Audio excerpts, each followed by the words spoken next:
Welcome to Hong Kong Brief.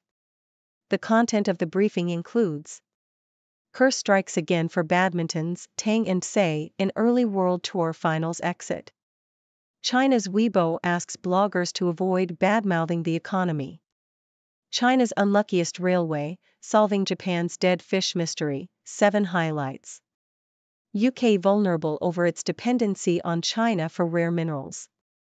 Hong Kong's homegrown spirits industry is seeking a second act. Curse strikes again for badminton's Tang and Tse in early World Tour Finals exit. South China Morning Post.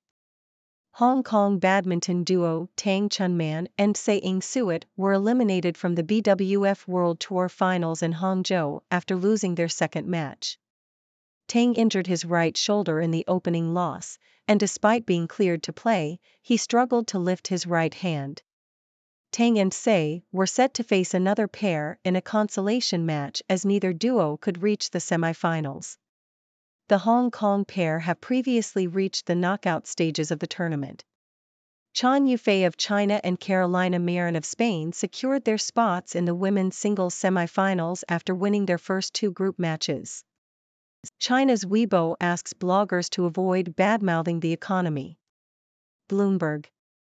Chinese microblogging site Weibo has reportedly asked some users not to post negative content about the economy, according to a leaked memo. The social media platform has warned users to avoid expressing pessimism about the economy, highlighting concerns about China's slowing domestic growth. The move comes as the country's leaders seek to restore confidence and strengthen public opinion guidance on economic affairs. Weibo's guidance follows reports that China International Capital Corporation analysts have been prohibited from sharing negative comments about the economy or markets. China's unluckiest railway, solving Japan's dead fish mystery, 7 highlights. South China Morning Post. This article highlights 7 stories from the week's news that resonated with readers. They include China's damaged high-speed railway, the death of actress Kathy Chow, the plight of Filipino returnees from Gaza, Chinese scientists' development of an anti-aging hydrogen therapy, the mystery of dead fish on a Japanese beach, Hong Kong's efforts to retain football talent, and the declining health of millennials. UK vulnerable over its dependency on China for rare minerals. South China Morning Post. The UK is vulnerable due to its reliance on China for critical minerals needed for key everyday items, according to a report by the Foreign Affairs Committee of UK lawmakers. The report highlights the country's dependence on China for rare metals such as lithium and cobalt, which are essential for economic security and meeting climate change targets. The committee called on the government to publish specific targets for priority sectors and provide a more detailed implementation plan. The report follows the EU's recent plan to secure its own supply of critical raw materials, aiming to reduce dependence on other countries, particularly China. Hong Kong's homegrown spirits industry is seeking a second act. Bloomberg. A new bar called Kinsman has opened in Hong Kong, aiming to revive the city's traditional spirits culture. The bar highlights local Cantonese liquors such as papaya wine, snake wine, and yuk bing shu, a pork fat-washed rice spirit. Local liquors have been overlooked in Hong Kong for decades, with bars typically focusing on international spirits. The revival of Hong Kong's homegrown spirits culture has been gaining momentum over the past few years, with companies such as Magnolia Lab producing modern versions of traditional liqueurs. Hong Kong gin has also become a popular category, and some bars are now featuring Cantonese products on their cocktail lists. Kinsman co-founder Gavin Young said that it was important to refocus attention on Hong Kong's unique culture, which has been neglected due to political issues. He hopes that the bar will help customers rediscover their love for the city. Hong Kong stocks log best week since July on China housing boost, rates outlook. South China Morning Post. Hong Kong stocks are set for their best week in over 4 months after China implemented measures to stimulate the housing market in top-tier cities. The Hang Seng Index rose 3%, the most since the week ending July 28, with all but 2 of its 82 members advancing. The tech index also surged 3.2% and the Shanghai Composite Index climbed 0.3%. The measures implemented by Beijing and Shanghai include lowering down payment ratios on home purchases and extending repayment deadlines for mortgages. This helped push the Hang Seng Index to a 3.7% gain since last Friday. Very hostile, how China's assertive diplomacy has become the new normal. South China Morning Post. The behavior of Chinese diplomats has come under scrutiny recently, with multiple incidents of aggressive and disrespectful conduct. The most recent incident involved the Chinese ambassador to the Philippines, Huang Shilian, who was said to have confronted and aggressively pointed at the country's armed forces chief while saying, "Don't provoke us." This behavior has led to calls for the Chinese embassy and consulates in the Philippines to be shut and for Beijing to recall the ambassador. Similar incidents involving Chinese diplomats have occurred in South Korea, Canada, France, England, and Lithuania. The aggressive and coercive form of diplomacy exhibited by these diplomats is unlikely to change, despite increased scrutiny and suspicion of China. Hong Kong tycoon Jimmy Lai faces trial under unfair national security law. Al Jazeera.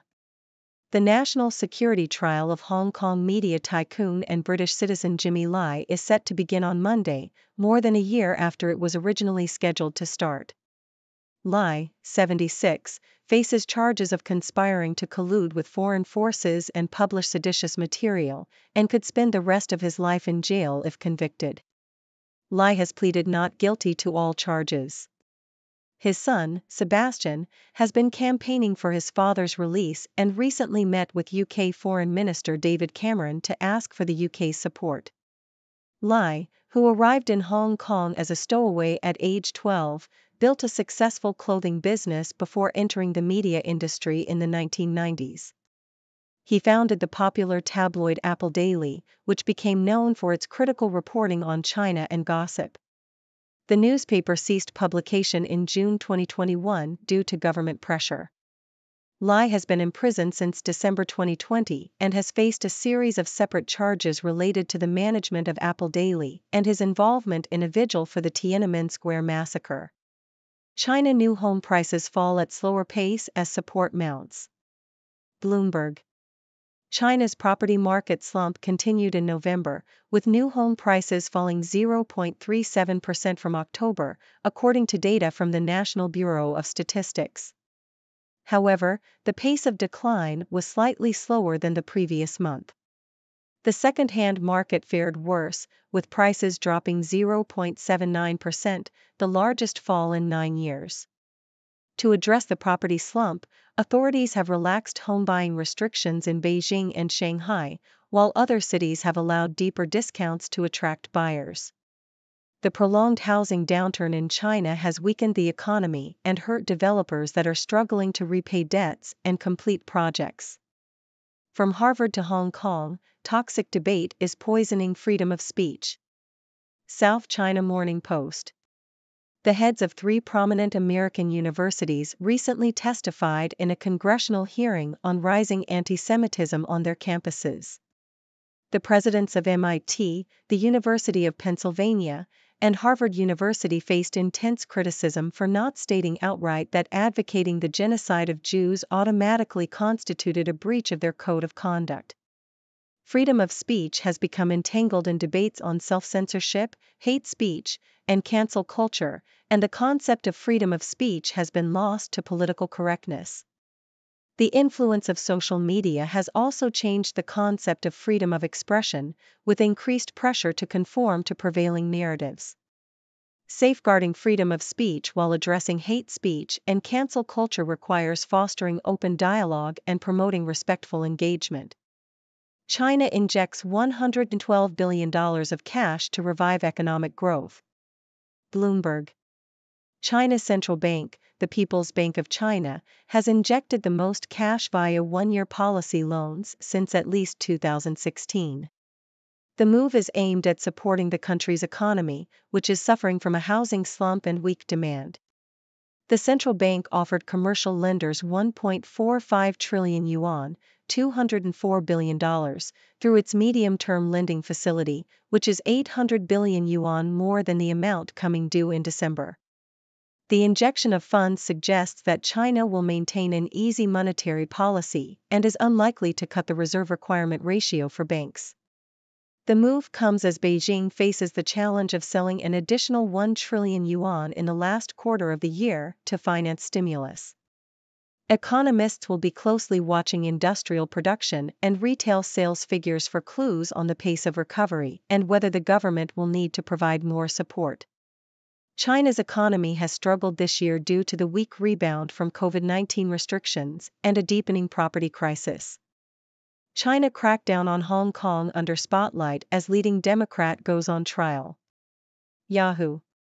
The trial of media tycoon Jimmy Lai, a prominent critic of the Chinese Communist Party, begins in Hong Kong today. Lai faces potential life imprisonment for charges that he colluded with foreign forces, including the U.S. The trial is seen as a test for the city's judicial independence and freedoms under the national security law imposed by China last year. Lai, 76, founded the Apple Daily newspaper and had faced numerous charges since the 2019 pro-democracy protests. He is already serving a jail term for a fraud conviction over a lease dispute for the newspaper. Lai has pleaded not guilty to all charges in the current trial. The U.S. government has repeatedly called for Lai's release, stating that his case is politically motivated and part of a wider security clampdown that has effectively ended opposition to the Chinese Communist Party in the city. Indonesian tycoon Tanoto offers to buy tissue maker Vinda. Bloomberg. Indonesian tycoon Sukanto Tanoto is planning to buy shares in Hong Kong-listed tissue maker Vinda International Holdings. Tanoto's family is offering to buy shares it doesn't already own for 23 Hong Kong dollars and 50 cents, $3.03 each, a 13.5% premium to the last closing price. If all shareholders accept the offer, the family could pay up to 26 billion Hong Kong dollars. Vinda's two largest shareholders, Essity and founder Li Chao-wang, have agreed to sell their shares to the family. The company has a market value of around $3.2 billion. U.S. House panel vows to hold China accountable for targeting activists abroad. South China Morning Post. Members of the U.S. House Select Committee on China pledged in its final hearing this year to do all they could to hold Beijing accountable for any cross-border targeting of activists, hours before the Hong Kong government announced 1 million Hong Kong dollars, $128,000 US, bounties on 5 more opposition figures. We will do everything in our power to hold the Chinese Communist Party accountable when it violates human rights and silences speech here in America, said Raja Krishnamurti of Illinois, the top Democrat on the bipartisan panel.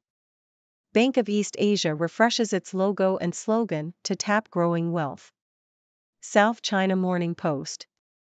Bank of East Asia, BEA, will undergo a brand refresh, changing its corporate color and slogan for the first time in a decade. The Hong Kong-based bank will adopt a new solar color scheme and a new slogan, Live Every Moment, to reflect its focus on providing wealth management services to customers in Hong Kong and on the mainland. The bank plans to roll out the new brand across its branches and outlets in Hong Kong and the mainland. BEA's co-CEO, Adrian Lee Man-kiu, said the new look would remind customers that the bank can provide a range of wealth management services. Ladies and gentlemen, I am Dr. Six, your resident observer from the 6 dimensions. It's great to be back with you on the 6 Degrees briefing. Let's dive into the news and see what's been happening around the world. In badminton news, it seems that the curse has struck again for Hong Kong's Tang Chunman and Tse Suet, as they were eliminated from the BWF World Tour Finals after losing their second match. Tang's injury didn't help their chances, and despite being cleared to play, he struggled on the court. It's a disappointing exit for the duo, who have previously performed well in the tournament. Moving on to China, it seems that Weibo, the popular microblogging site, is asking its users to avoid posting negative content about the economy. This highlights the Chinese government's concern about the slowing domestic growth and their efforts to restore confidence. It's an interesting move, and one that raises questions about freedom of speech and control over social media platforms. In other news, we have the unluckiest railway in China, the mystery of dead fish on a Japanese beach, and the decline of millennials' health. These stories remind us of the weird and wonderful things that happen in the world every day. Shifting our focus to the UK, a report has highlighted the country's vulnerability due to its dependency on China for rare minerals. This raises concerns about economic security and meeting climate change targets. It's a reminder that global supply chains are complex and interconnected, and we need to think about the long-term implications of our reliance on certain countries. On a lighter note, Hong Kong's homegrown spirits industry is seeking a second act, with a new bar called Kinsman aiming to revive the city's traditional spirits culture. It's great to see local liquors getting the attention they deserve, and it's a reminder that there's always something new and exciting happening in the world of food and drink. In financial news, Hong Kong stocks are having their best week since July, thanks to measures implemented by China to stimulate the housing market. It's a positive sign for the economy, and hopefully a sign of things to come. Now, let's talk about China's assertive diplomacy. It seems that Chinese diplomats have been behaving in a very hostile manner recently, with incidents of aggressive and disrespectful conduct. This is unlikely to change, despite increased scrutiny, and it raises questions about China's approach to international relations. Speaking of Hong Kong, media tycoon Jimmy Lai is facing trial under the controversial national security law. The trial is seen as a test for the city's judicial independence and freedoms, and it's a reminder of the challenges facing Hong Kong and its fight for democracy. In economic news, China's property market slump continues, with new home prices falling in November. The government has implemented measures to address the slump, but it remains to be seen how effective they will be in turning things around. Moving on to freedom of speech, we have a thought-provoking piece on how toxic debate is poisoning freedom of speech. It's a reminder that we need to find a balance between protecting freedom of speech and addressing hate speech and cancel culture. In monetary news, China's central bank has injected a significant amount of cash into the economy to support growth. This suggests that the country will maintain an easy monetary policy and provide further support if needed. It's a sign that China is taking steps to address its economic challenges. And finally, the trial of media tycoon Jimmy Lai begins in Hong Kong today. It's a significant moment for the city and a test of its judicial independence. The outcome of the trial will have far-reaching implications for Hong Kong's future. Well, that's all the news we have for today. I hope you found it informative and entertaining. As always, I encourage you to share your thoughts and join the discussion. What are your thoughts on these news stories? Let me know in the comments below. Until next time, stay curious and keep exploring the 6 degrees. Thank you for tuning in. The content above showcases the latest briefing reports and analytical synopses, thoughtfully curated by the 6Do team. These insights stem from a wide array of reputable media outlets, think tanks, government sources, and specialized experts worldwide. We encourage you to explore these sources for a comprehensive perspective. Keep in mind that while the content may not always align with the official standpoint of 6Do Brief, it's not meant to be taken as absolute directives for decision-making. Comprising seasoned media professionals, learned scholars, and accomplished scientists, the 6Do team embodies a trailblazing, fully independent media entity. To customize 6Do Brief to meet your professional needs, you have the option to subscribe to a diverse array of briefings on our website, 6dobrief.com. Regardless of your location, you can conveniently receive 6Do Brief via email.